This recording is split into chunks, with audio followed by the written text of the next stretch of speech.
warahmatullahi wabarakatuh. Perkenalkan, nama saya Oda Rizky Ningsi dengan NIM O1A1201127, jurusan Farmasi, Fakultas Farmasi, Universitas Haluoleo. Di sini saya akan menjelaskan tentang gangguan enzim pencernaan dan cara mengatasinya.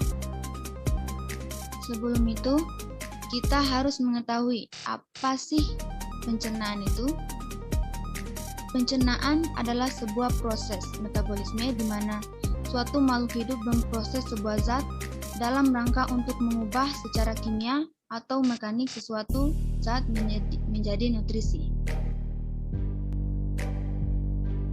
Proses yang terjadi di masing-masing organ pencernaan. Yang pertama yaitu mulut. Di dalam mulut terjadi dua proses, yaitu proses secara mekanik maupun secara kimiawi.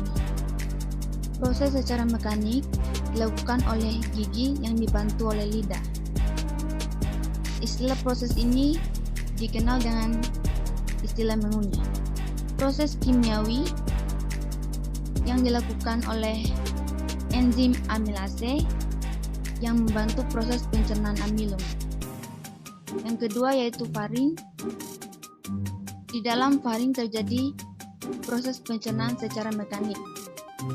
Faring berfungsi untuk menyalurkan makanan dari mulut menuju esofagus. Yang ketiga yaitu kerongkongan atau esofagus. Di dalam kerongkongan atau esofagus hanya terjadi pencernaan secara mekanik saja. Kerongkongan ini berfungsi untuk menggerakkan bolus atau makanan yang sudah dikunyah dari faring menuju ke lambung. Kemudian yang keempat yaitu lambung. Di dalam lambung terjadi pencernaan secara kimiawi oleh enzim renin, pepsin, lipase, dan HCl. Yang kelima yaitu usus halus. Dalam usus halus terjadi proses penyerapan sari-sari makanan. Proses ini yaitu proses secara kimiawi. Yang keenam, usus besar. Di dalam usus besar terjadi pencernaan secara kimiawi, yaitu proses penyerapan air dan pembusukan sisa-sisa makanan. Yang terakhir yaitu anus. Anus yang berfungsi untuk mengeluarkan sisa-sisa makanan tersebut dan dikeluarkan melalui anus.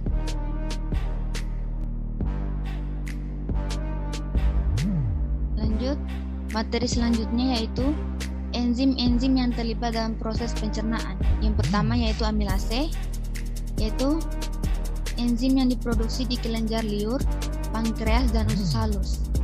Enzim amilase bertugas memecah zat pati atau karbohidrat menjadi gula. Yang kedua yaitu enzim protease. Enzim protease adalah enzim pencernaan yang bertugas untuk memecah protein dalam makanan menjadi asam amino atau amino asid. Enzim ini diproduksi di lambung, pankreas, dan usus halus. Terdapat beberapa jenis enzim protease, yaitu pepsin, tripsin, dan kimotripsin. Yang ketiga yaitu enzim lipase. Enzim lipase adalah enzim yang memiliki tugas memecah lemak menjadi asam lemak dan gliserol. Organ tubuh yang berperan dalam menghasilkan enzim ini adalah pankreas dan lambung. Yang keempat yaitu enzim maltase.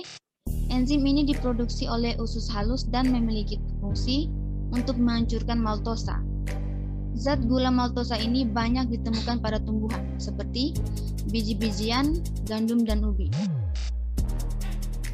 Yang kelima yaitu enzim laktase.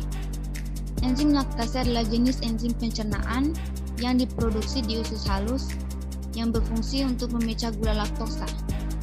Gula ini ditemukan dalam susu dan makanan atau minuman yang terbuat dari susu. Yang ketujuh yaitu sukrase. Enzim sukrase adalah enzim yang diproduksi oleh usus halus. Fungsi enzim ini adalah memecah sukrosa menjadi gula sederhana, seperti fruktosa dan glukosa. Materi selanjutnya yaitu penyakit yang menyebabkan gangguan enzim pencernaan. Salah satunya yaitu penyakit Gaucher. Kelainan genetik langka yang disebabkan oleh kekurangan enzim glukosarosidase. Penyakit genetik yang diturunkan dari orang tua ini ditandai dengan ketidakmampuan tubuh dalam memecah zat lemak sehingga terjadi penumpukan lemak pada organ hati, sumsum tulang belakang, dan limpa. Obat untuk mengatasinya yaitu yang pertama inhibitor sintase glukosatil-seramid yang bekerja dengan mengganggu produksi zat berlemak yang membangun dalam tubuh. Yang kedua, inhibitor sintase glukosatil-seramida yang berfungsi untuk mengobati bentuk penyakit yang paling umum. Yang ketiga yaitu bisphosphonates yang berfungsi untuk memperkuat tulang. Oke, itu saja materi dari saya. Assalamualaikum warahmatullahi wabarakatuh.